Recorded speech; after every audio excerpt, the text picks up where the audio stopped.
Hello and welcome to the Commander's Quarters, your Magic the Gathering source that helps you command your budget.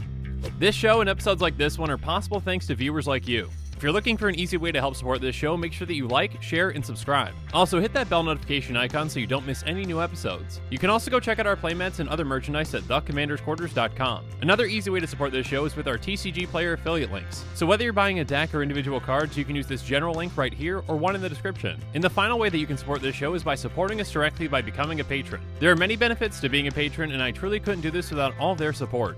There's even a brand new Brigadier General tier where you can get a shout out on a Commander's Quarters episode that's dedicated to you. Hey everyone, Mitch coming in from the Commander's Quarters studio. Welcome to the show. So day 2 continues on, and spoiler, I'm still awake. And speaking of spoilers, if you haven't seen my episode from yesterday on Tovolar, Dire Overlord, make sure you check that one out because we finally did it. We have a werewolf commander that isn't pure garbage. In fact, this one is pretty much everything that you and I have been waiting for and more. Speaking of which, if you haven't seen my episode from this morning on Rite of Harmony, make sure you check that one out as well. That is exactly the kind of card that I would love to be budget, and I'm just holding out hope that it is going to be because, yeah, it is pretty fantastic, so check that episode out as well. Regardless, on this episode, I'm going to be going over some completely different cards from those, and these ones, well, they are curses, He-Man! Sorry, for whatever reason, whenever I think about curses, I think about Skeletor from He-Man, and I feel like that is a catchphrase of his at some point, or he just said it a lot. I'm not sure. Anyways, with all that said, let's jump into these exciting new curses. He-Man!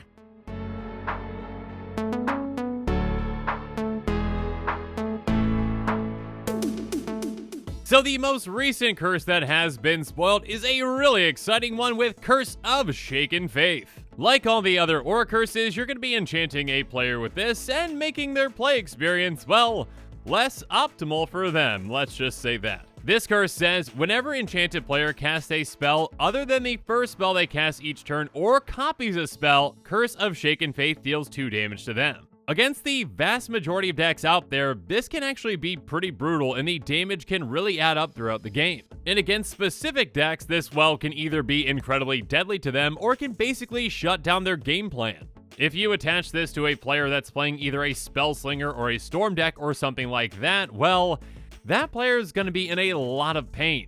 Or again, they're going to have to completely change their game plan until they can get rid of this because every single time they cast a spell other than that first one, they're going to be taking damage. And 2 damage per spell is a lot. And of course, there are plenty of ways to make this even deadlier, and we'll talk about those here in a bit. But yeah, even outside of, say, a Storm or Spellslinger deck, this can still heavily impact a lot of decks out there. I mean, next time you play a game of Commander, just count for yourself on all your turns how many spells you typically cast after the first couple turns or so. This card's either going to be punishing a player or forcing them to make a suboptimal decision and not casting a spell when they could have. And keep in mind that, of course, this counts copying a spell too, so again, with a Storm deck, well, if you storm off, good luck with all those pings. So for just 1 in a red, this curse can have a big impact on the game. Next up, let's move on to another new curse, and one that is actually very unique with Curse of Leeches. And actually, before I read the card, a big thank you to MTG Goldfish for the translation. This one costs 2 and a black, and it says enchant player. As this card transforms into Curse of Leeches, attach it to a player. At the beginning of enchanted player's upkeep, that player loses 1 life and you gain 1 life. It also has Daybound, so if a player casts no spells during their own turn, it becomes night next turn. Again, I've talked about Daybound on a couple of episodes so far, so make sure you check out one of those, like the Werewolf episode, for more information on it. When it becomes night, this transforms into Leeching Darkness, a 4/4 with lifelink, and it has Nightbound. So basically, if a player casts 2 spells during their own turn, it becomes day next turn. Essentially, this is an Aura Curse that turns into a creature, and then back into an Aura Curse, and then back into a creature, etc., etc. Now, first up, when it comes to my thoughts on this card, I really actually wish that this didn't have Daybound and Nightbound. I wish that there wasn't a backside of this card that was a creature. I would love for it just to be a curse. That being said, it doesn't mean that it's not effective. It is, and it's perhaps more effective in other formats where, you know, a quick 4/4 with lifelink can be very impactful. It's just that in Commander, a 4/4 lifelink is really not all that much. And actually, without that backside, I bet this curse would cost 1 less, and yeah, you could get it out earlier. Regardless, one benefit that this curse does have over a lot of other curses is that you can reattach it to a different player. You're going to start off with this attached to one player, but you might change your mind at some point and another player is a better target. So after this transforms into a leech and then transforms back, you can attach it to whoever you want. So just keep that in mind. Regardless, it's really interesting to see Wizards play around with the curse mechanic and see what all can be done with it. Regardless, let's move on to our next new curse with Curse of Obsession. Curse of Obsession costs 4 and a red, and it says enchant player. At the beginning of enchanted player's draw step, that player draws 2 additional cards. At the beginning of enchanted player's end step, that player discards their hand. So this is a high impact card. It gives a player a big reward, but a big cost. And there are actually going to be decks out there, like ones that run Grafted Skullcap, that'll be like, yeah, give me that card, I'm going to attach it to myself because I don't want a hand, but I love drawing extra cards at the start of my turn. Believe it or not, but there are decks that revolve around not having a hand at all. Regardless though, most cursed decks are going to be utilizing this on an opponent. Obviously, giving someone 2 extra draws is most definitely a benefit to them. But there are actually ways to mitigate that though, to either not let them draw those additional cards or to maybe stop them from casting those spells. And again, the downside to this card is massive and completely detrimental to a lot of decks out there. Losing your hand is most definitely something that you don't want to do in a game of Commander most of the time. Especially if you've got a deck that revolves around playing into your opponent's turns or controlling the board, yeah, you don't want to lose your hand. And actually, many curses out there work in fantastic combination with other curses.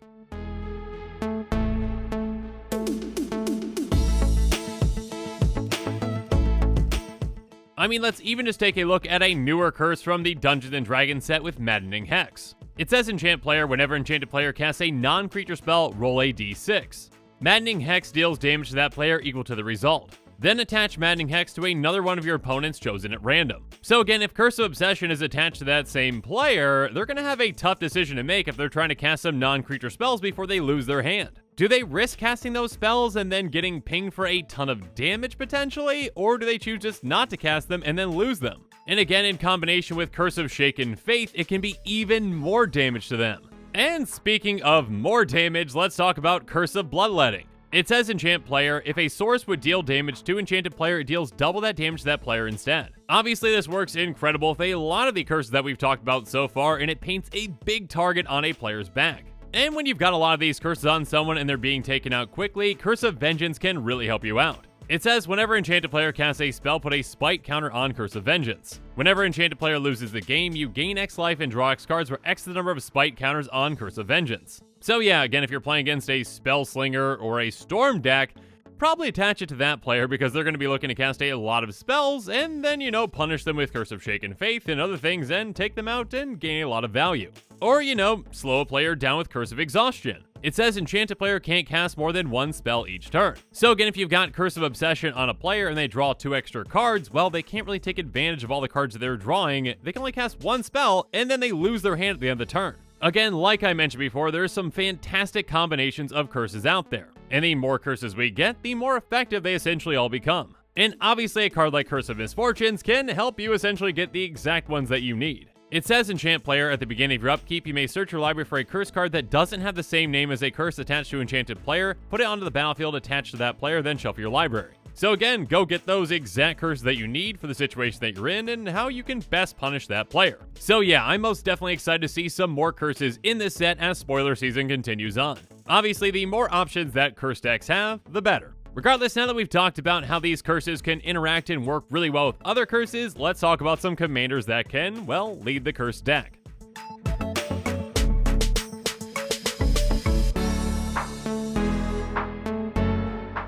First up, Gan Arcanum Weaver is a fantastic curse commander. He has pay red, white, black, tap, sacrifice an enchantment, return target enchantment card from your graveyard to the battlefield. One of the downsides to curses is that, if you stack a ton of curses on one player and that player loses the game, all those curses go away. But Gen can actually help you move those curses around and get them back. Next up, another curse commander is actually kind of a curse herself with Zancha Sleeper Agent. When she enters the battlefield, an opponent of your choice gains control of it. She attacks each combat of Fable and can attack its owner or planeswalkers its owner controls. And any player can pay 3 and Zancha's controller loses 2 life and that player draws a card. So yeah, a curse commander that is basically a curse. Next up, another fantastic curse commander out there is Arden, Intrepid Archaeologist, and a huge thank you to Alec for showing me just how powerful this partner commander can be. He has at the beginning of combat on your turn, you may attach any number of auras and equipment you control to target permanent or player. Or for someone playing a curse deck, it's like, hey, take all those curses that you want and attach them to whoever you want.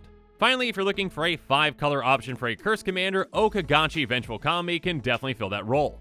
It has when it deals combat damage to a player, if that player attacked you during their last turn, exile target non-land permanent that player controls. This is kind of like a retribution commander in a way. If someone upsets you, they're going to incur your wrath not just from your commander, but from all your curses. But yeah, I'm definitely excited to see even more curse spoilers as spoiler season goes on. But again, with curses, again, remember, make sure that you remember the most important thing, which of course is curses, He-Man!